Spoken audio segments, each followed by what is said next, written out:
Hello, it's Natasha with Nursing Our Travel Bug, and today is another Travel Nurse Talk.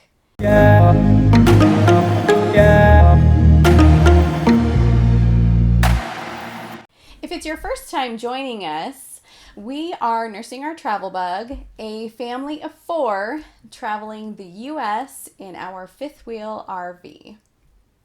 Be sure to subscribe to our channel so you get all of the latest Travel Nurse Talk videos, as well as videos about our travels and RV maintenance.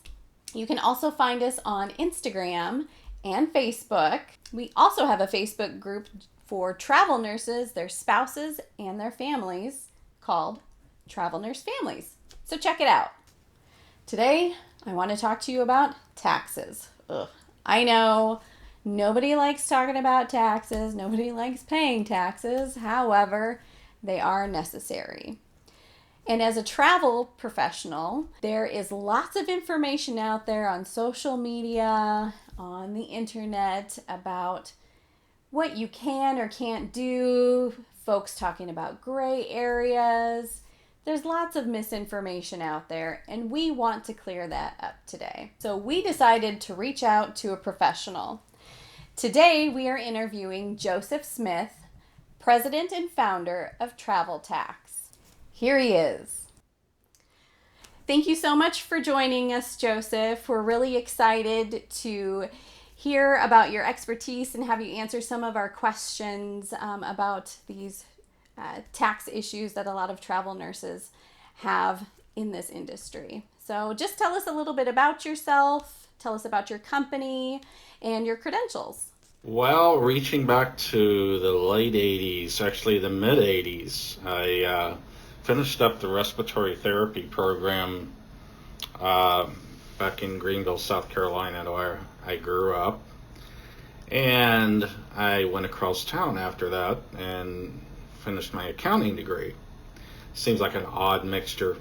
Even my professors at the second school thought it was a little weird, but for some reason I thought it wasn't. I got finished, I was engaged, and I had three choices of where to work after graduating, and one of those was to continue working as a respiratory therapist where I was.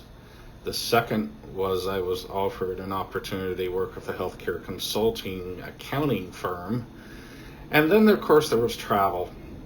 And I remember sitting on the couch in my wife's apartment telling her, well, these are the three things I can do. And I finished with the last one being travel, thinking she wouldn't pick it. And she gave me this look like I was some sort of an idiot and said, we are going to travel. So we got married, hit the road for 3 years. And while we did 9 assignments, and it was on the second one, I had a couple of coworkers found out I had an accounting degree. And the next thing you know, they were bringing manila folders to me the next day. And I said, well, what's this? What's our taxes? What do you want me to do? You got an accounting degree. Finish it for us. We'll do whatever you need. We'll give it to you. Oh, okay. So this became a little bit of a winter hobby, and I never expected it to become a full-fledged business. And you have to remember this is the 1990s. But they had the typical tax return that most travelers today do, multi-state with lots of per diems and everything. But that continued to build every year by word of mouth. And back in 2001, when we moved to Nebraska, we decided just to take it national and see what happens. And that pretty much is the history there of what happens with it. Because this last year we had over 2,000, not just travelers. What it sort of evolved even further. Our bread and butter is healthcare travelers because I've been one. I know that world. But we also have a lot of engineering, nuclear reactor travelers, and we branched into the Canadian side of things, and I'm talking to you from Toronto because I got a Canadian tax conference tomorrow. We do quite a lot of cross-border work.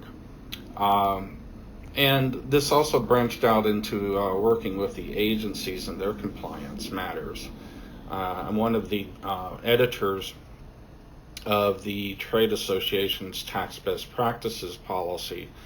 So I actually got my feet in both worlds here. I do a lot of returns for the providers, but I also do a lot of compliance work for the agencies. So I somewhat see both sides of the IRS Department of Labor audit spectrum. And the advantage for the traveler is I know where those landmines are, and we try to protect our tax prep clients from those landmines as we go. Uh, Probably the only other thing to bring up, I have a master's in taxation with an international emphasis, uh, and that took me well beyond my 4-year accounting degree. But we're based in South Carolina now, having started everything back in Norfolk, Nebraska. Wonderful small town to get it all started. But we had to move so my youngest can go to a special needs school, which has turned out fantastic. He's already jumped up a couple of grades for reading, something we were told he would never do. So you can imagine the thrill we have with that. Absolutely. Well, you have a plethora of experience, not just from the tax side, but also from the healthcare side. So we are extremely glad that you are here. We are very excited to use your knowledge and to learn from you what we can about traveling with taxes. So thank you. Thank you for being here. Mm-hmm. So I want to first get into why myself and my family reached out to Travel Tax. When we started traveling, my husband and my 2 children, we sold all of our things, we bought an RV, and we hit the road. We moved our tax state from Nebraska to Texas, and we just set sail. We thought we had everything lined up. We thought we did everything properly. And then after some time talking with other travel nurses and other professionals in the career field, we learned that we weren't quite doing everything that we needed to do according to the tax man. So we reached out to Travel Tax. Your guys' name comes up all the time on social media and amongst other travel nurses that I know. So we knew that you guys were the premier go-to. You guys knew your stuff, so we wanted to reach out and get the correct information, because there is a ton of wrong information out there. There's a lot of information that folks say are gray areas. We wanted it black and white. We wanted to know what we had to do to be compliant, and we reached out to you all. So the first thing that we did was we used a mail forwarding service, and this not only provided us with a service to receive our mail no matter where we were in the country, but they offered us an address that we used as our legal address. We learned that we needed a little bit more. So can you tell us exactly what a tax home is and how do you establish one? Well, your experience somewhat highlights some of the confusion that is out there over a tax home. What you had was a permanent residence. Uh, and a lot of people confuse that with a tax residence. And often the source of confusion is that a tax residence and a permanent residence, even though they are different, can often wind up being the same area. And you can't always expect recruiters either to know about all of this, because they don't necessarily get the kind of training in this compliance area that you would expect. Just in this last 3 weeks, I've been to 4 agencies doing recruiter training. It's very important for the agencies to get something like this, but it leads to the confusion with the travelers. But a tax home, it's different from a permanent residence, and a permanent residence is strictly your legal residence. Driver's license, car registration, voter registration, all that you put in place. But a tax residence is a money home, not a legal home.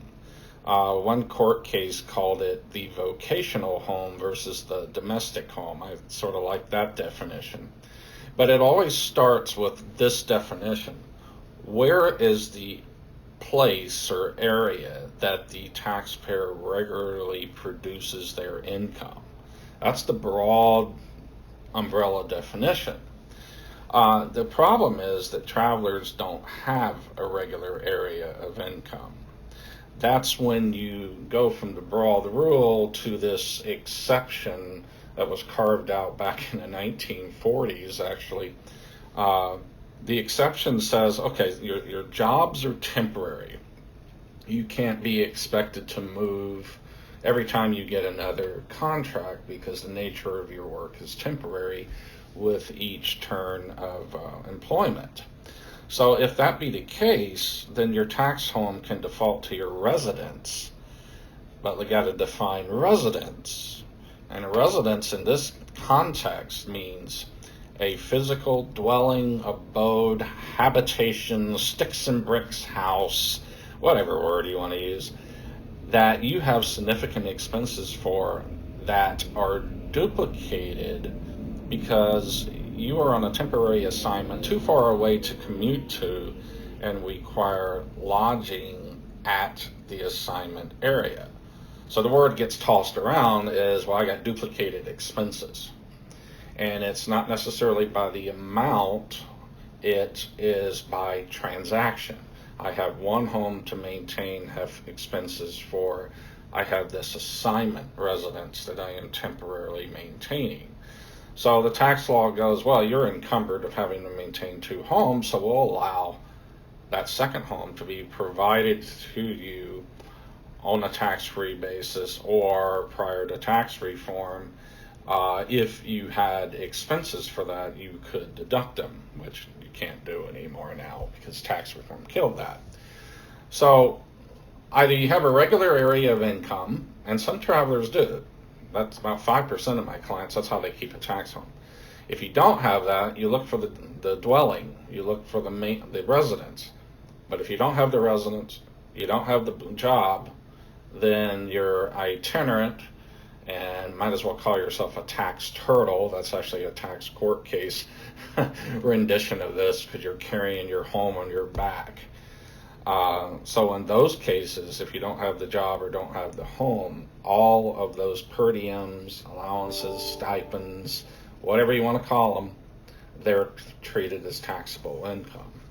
And you're in an RV, well, when you take your RV with you, you're not leaving behind a dwelling. You generally are leaving behind a vacant parcel of land or a concrete slab. And you can't live or make a home on a concrete slab. I know some have tried, but you can't do it. And that's what you found the situation you found yourself in. Exactly. Exactly. So, building off of that, if you don't own property, can you rent property from a friend, a relative, or an acquaintance and have that count as your tax home?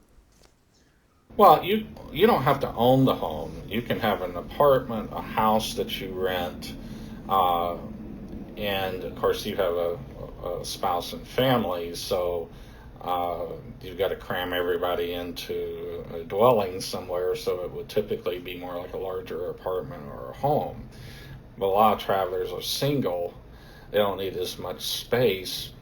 But this brings to a question. We do this in our office quite a lot. We get either a new client that we find out doesn't have a tax residence, or somebody's calling us because they found out they didn't have one. So how do you cure this? And it's exactly as you said. We asked the question, well, can you keep your old place? Is there a friend you can share a place with? And, I jokingly do this in a lot of my recruiter seminars. Market yourself. I mean, go find a buddy and make this proposition to him. What if we split in an apartment and I paid half and I only showed up 30 days a year? how would you feel if I did that with you? Well, the person you're offering that to would be a little, that's a golden opportunity. Oh, I get to have this two-bedroom apartment, and my roommate only shows up 30 days a year and pays his or her half. Of course I will.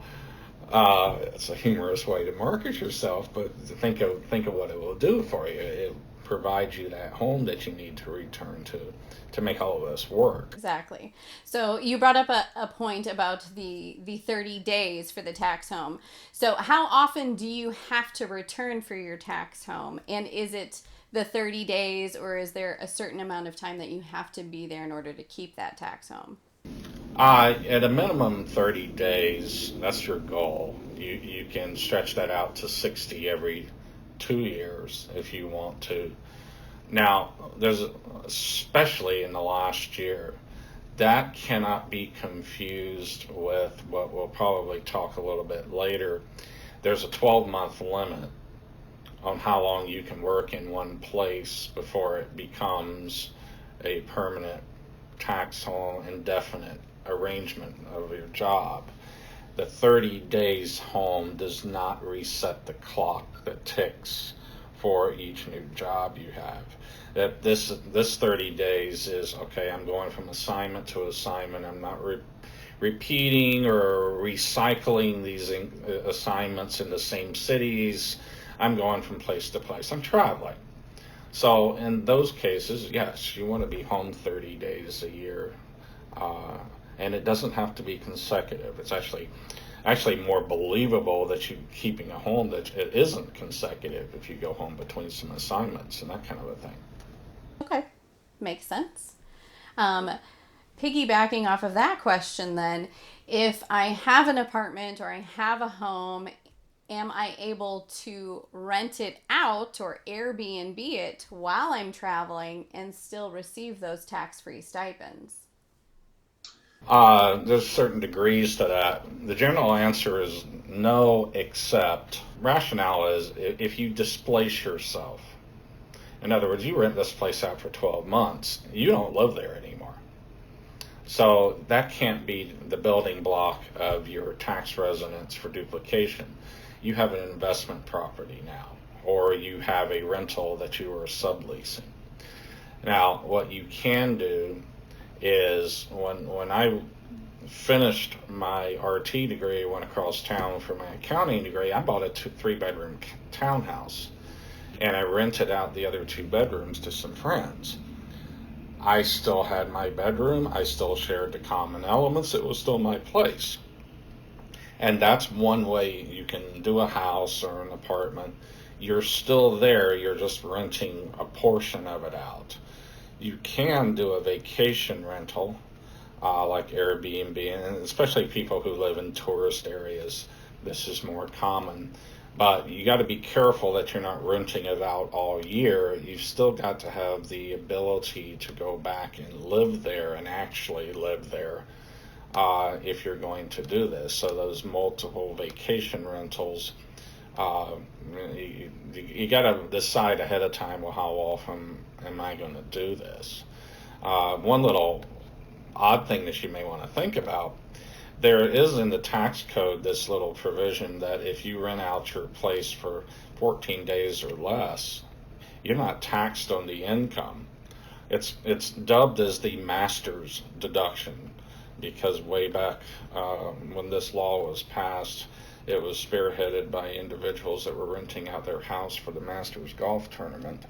And they got it coded in there. Okay, well, if you rent it less than 14 days, it's just free money. You don't get taxed on it. So I say that because some people have homes that are in big tourist areas, and they could add a little bit of income, and if they keep it at 14 days or under, and that's cumulative. That's not per tenant. If they do that, then get a little bit extra income during the year. Excellent. Great point. Another question I have is regarding um, rental, whether it's with a friend or a relative or whomever. If I am renting a place out, what is the difference between fair market value and fair share when it comes to renting? Well, that comes into play when you're dealing with a related party. In other words, mom, dad, brother, sister, all of those people you are related to.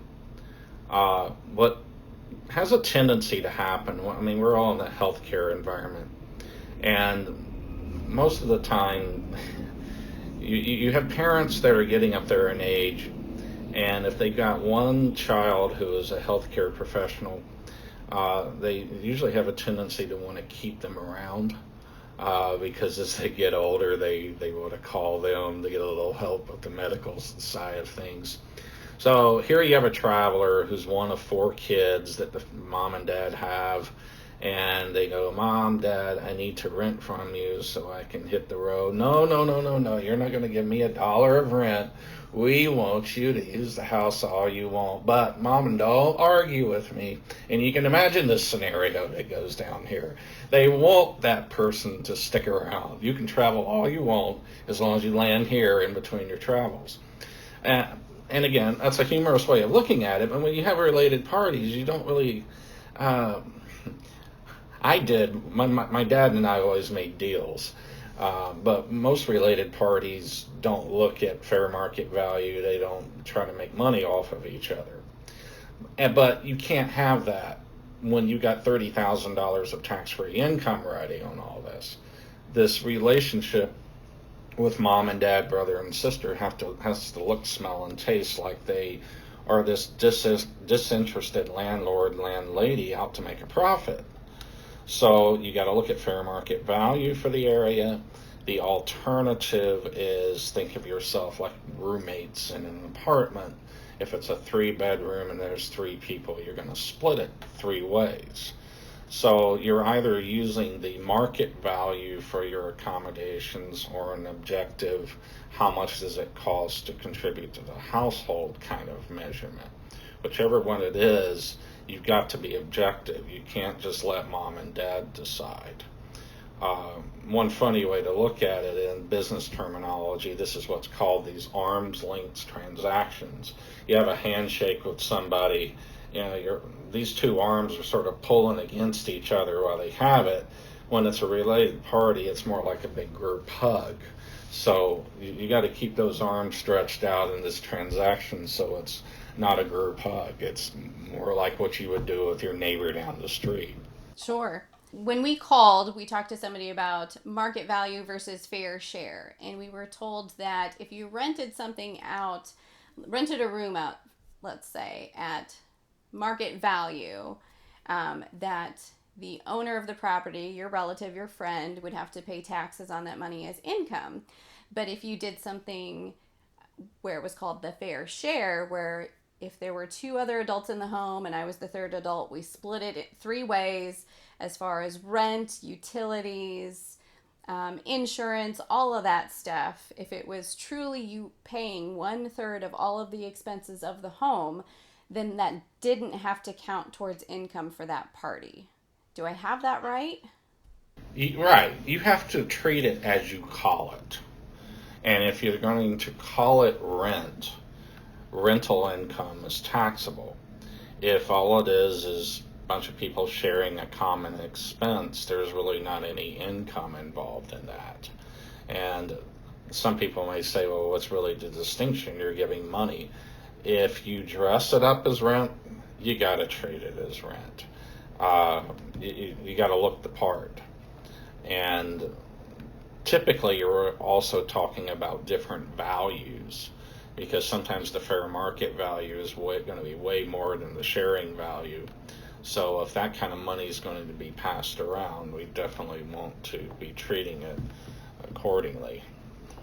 Makes sense. So, in general, how does one qualify for tax free stipends?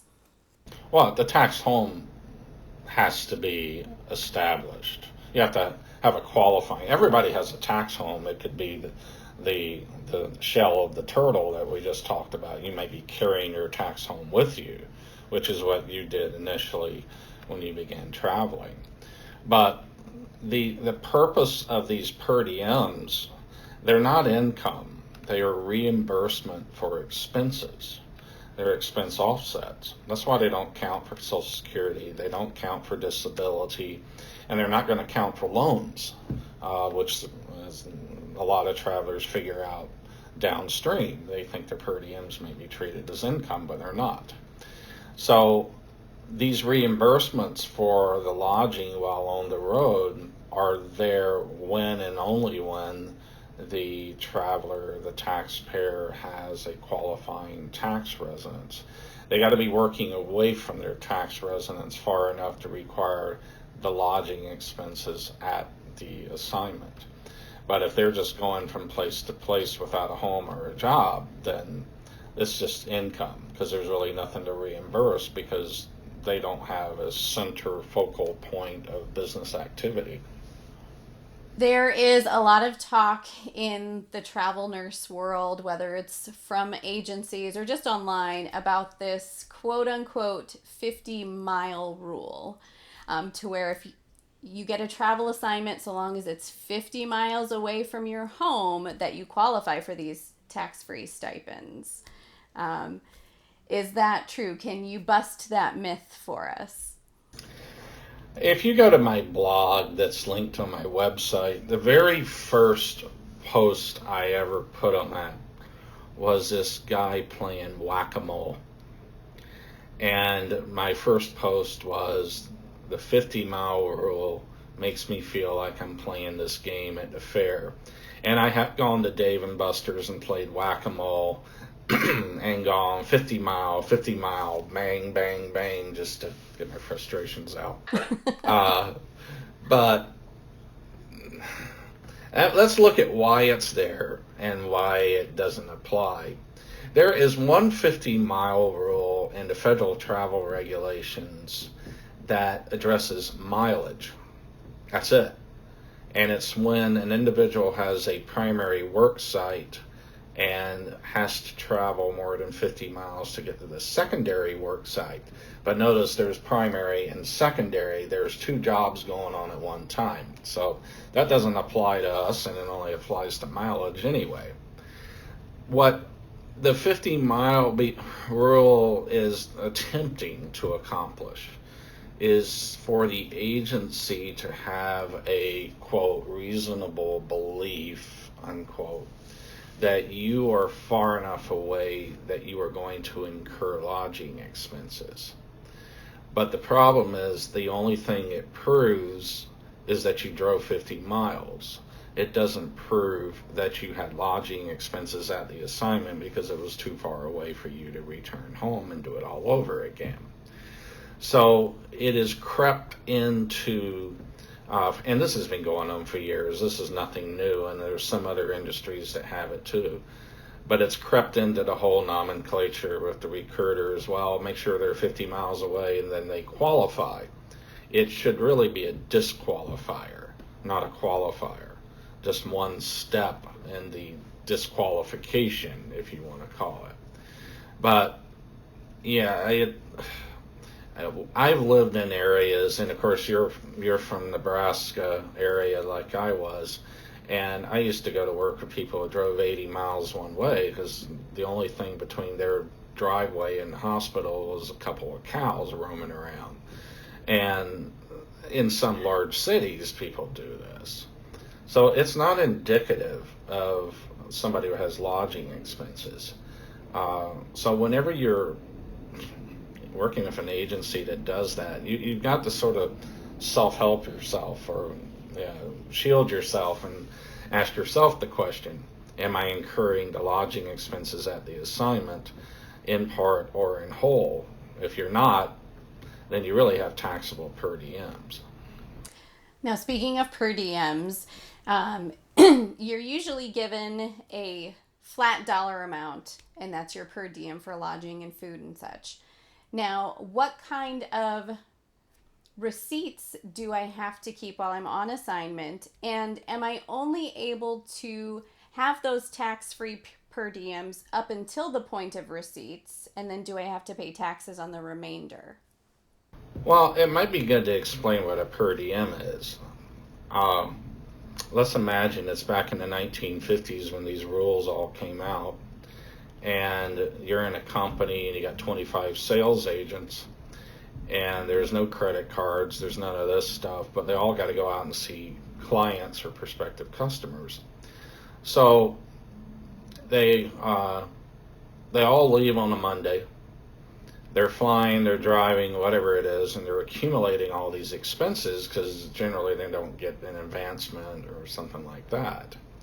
So it comes Thursday, they come home and they want to get reimbursed. So they go to their payroll, human resources, and they dump all this paperwork on the desk and really, please, pretty please, pay me back by Monday, and the whole dog and pony show starts.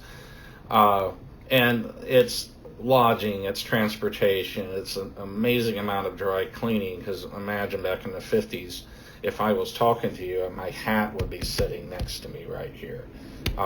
People dressed up a lot more then. There was a lot more to clean.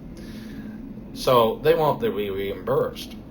So this poor guy or girl that's having to put these payments together has a really thankless job because they got to dish out these checks. So how can we make their life easier?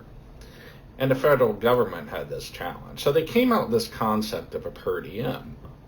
And if you've ever gone to the Government Services Administration website, GSA, and seen those per diem rates, what this is a cost of living value that way back when they came up with this, they said, well, instead of passing all this paperwork around, let's just standardize the rates for every given area of the globe. Because, if you want to go to south of Cairo to see the pyramids or something, there's a per diem for it. Just go look it up, because we have government travelers that go there anywhere. So they come up with this value and they say, well, instead of passing around the paperwork, let's just use this as our value. We'll use it as a receipt substitute. So the way this applies to us, so long as the agency has done their due diligence in screening our tax residents, they can give us the GSA per diem rate, or up to that rate, without receipts. It is a maximum value. It's not a standard. It's not a minimum. They can do anything they want to, from zero to the GSA amounts. And because this is a receipt substitute, the theory of the way this works is, as long as you have an expense for the lodging, for that per diem day that you have, then you can keep the difference, because this is just a paperwork reduction technique. And the rationale is, we're going to spend more money having people monitoring this stuff, which is going to lose tax revenue in the long run, than we would if we just pick one amount and take the workload off. But we got to have an expense. If you go stay with Aunt Sue on an assignment, don't pay her anything, you don't trigger the per diem payment tax-free. You got to have an expense, which leads into your what should we keep. You need proof that you actually had an expense each day of the contract for lodging to match up with those lodging per diems. You don't need it for meals, because everybody's got to eat. But what you do have to prove is that you were away from home on that night. So per diems, you're not taxed on the difference, so long as you have an expense. And just look at truckers. The majority of their compensation comes from the fact that they take the per diems and they don't spend it all. So if you're really into ramen noodles, that's the way to live. You take that meal per diem and just go to one of the Asian supermarkets, and then you can get more than beef and chicken and pork. You can get shrimp flavor, spicy shrimp flavor, the whole plethora of them. Just live off of ramen noodles. I know I'm joking, but that proves the point. Mm-hmm. That's how we make money in this industry. Absolutely. perfect explanation. So, will my W 2s have the tax free stipends actually on them? You've already answered the second part of the question is, will I have to pay taxes on that? And the answer was no. But what will it look like when I receive my W 2s from my employer? For 95% of the agencies, you're not going to see it. You're not going to see it on the actual W-2, and when I say W-2, I mean the actual form that the IRS sees. You may have this description area or more detail that doesn't go to the IRS. You may see it on that sheet, but that's not the same thing as the W-2. There are a couple of agencies that will put it in box 14, which is just an other box, and that other box doesn't get reported to the IRS. And then there's about 3 or 4 agencies that will put it in box 12, and the code next to it would be L. And I know this is probably deeper than asked, but what that says is that the reimbursements that were provided, and this is the amount, were substantiated. In other words, we have proof to say that they were legitimate, and they wind up on your W-2. But by far and large, they're not supposed to be, and they don't, well, not, I shouldn't say they're not supposed to be, they're not required to be on your W-2, and for the most part they aren't, which is exactly why they're not income. They're expense offsets. And I'm saying that twice because if you looked at all the Facebook sites, somebody goes and tries to apply for a loan, and they all of a sudden realize, well, they won't take my per diems. It's because per diems aren't income. Exactly. All right, my final question is, do you get taxed in both your tax home or your home residence and all of the individual states that you work in? And do I have to file state taxes in each of those states? Yeah, you have to file in every state you work, including the state that you live.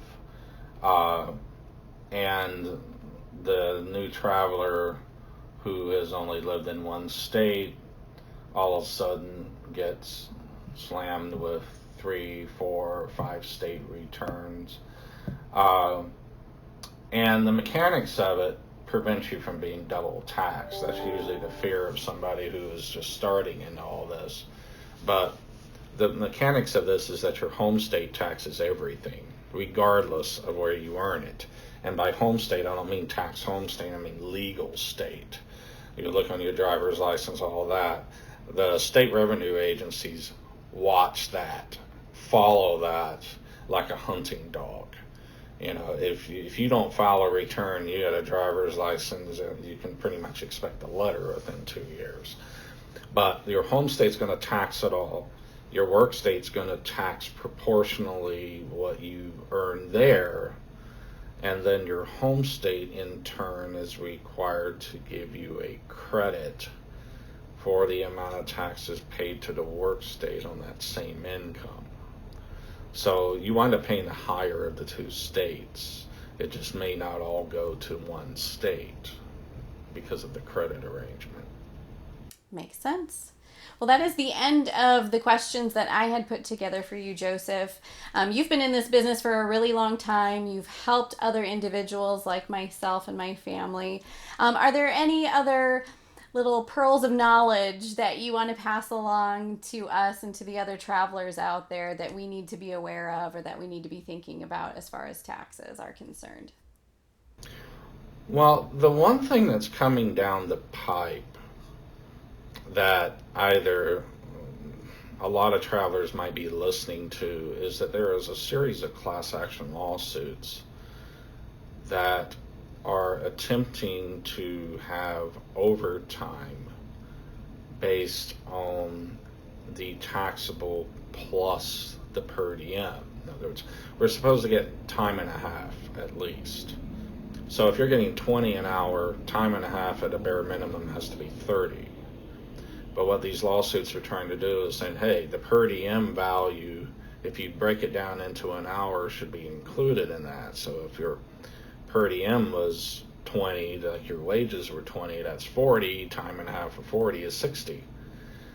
And the there's one of these cases that is one step from the Supreme Court.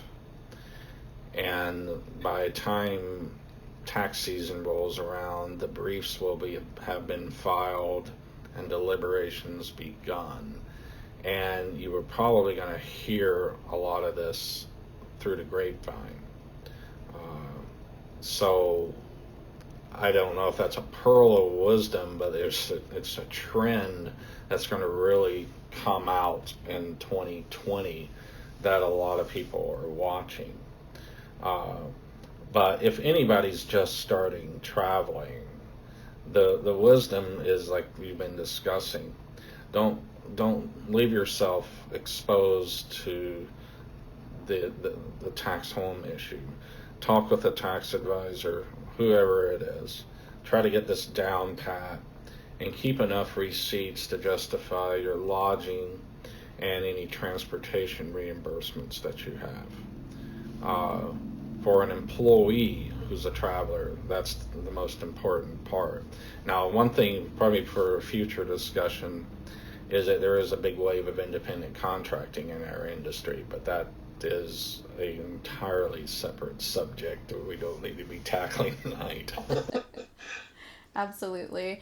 Well, again, Joseph, I am so thrilled that you were able to take the time to sit down and talk with us today. I really appreciate all of your time and all of your knowledge, and I know that my viewers will be really excited to absorb all of this information. But if we do have other questions, or if we want to reach out to you to do our taxes in the future, how do folks get a hold of you? Well, the starting point's the website. It's www.traveltax.com, and we have a Canadian version of it, .ca. But on the website, it's more than just a website. We got 20 years of development here. There's a lot of FAQs. You don't have to be a client to use them. There's a send us your questions section. We have a common email box that all of our staff have access to, and somebody tries to answer questions pretty quickly. Then there's other educational venues. We started a YouTube channel. We got a full blog. All of this is always in development. Something happens, it's going to be there. Subscribe to our blog. We have actually a newsletter thing as well, but it's just tied to the blog. But the email address is info@traveltax.com. That's pretty easy to remember. But if you have questions there, if you want to get your returns done, we have a workbook that is always accessible. That's your starting point to gather your documents for submission to us. And typically what we do is we will get that data entered and then hook you up with an appointment with either me, Sandra, or Naira, or my wife as well. So it's pretty streamlined. We've been doing remote prep for 20 years now, so that's just the way we work. You don't have to. If you want to come and see us, we'll be glad to take you to lunch next door. That's fantastic. Excellent. Again, Joseph, thank you so much. It was a pleasure having you. You have a wonderful night. You too. Thanks for sticking with us, everybody. I hope that you found the information valuable. I hope you learned something just like I did. Again, don't forget to give us a big thumbs up and like this video, and also subscribe to our channel so that you get all of the Travel Nurse Talk video notifications, as well as the RV videos and all of our adventure videos. You can find us on Facebook, Instagram, and of course here on YouTube. Thanks for sticking with us. Bye.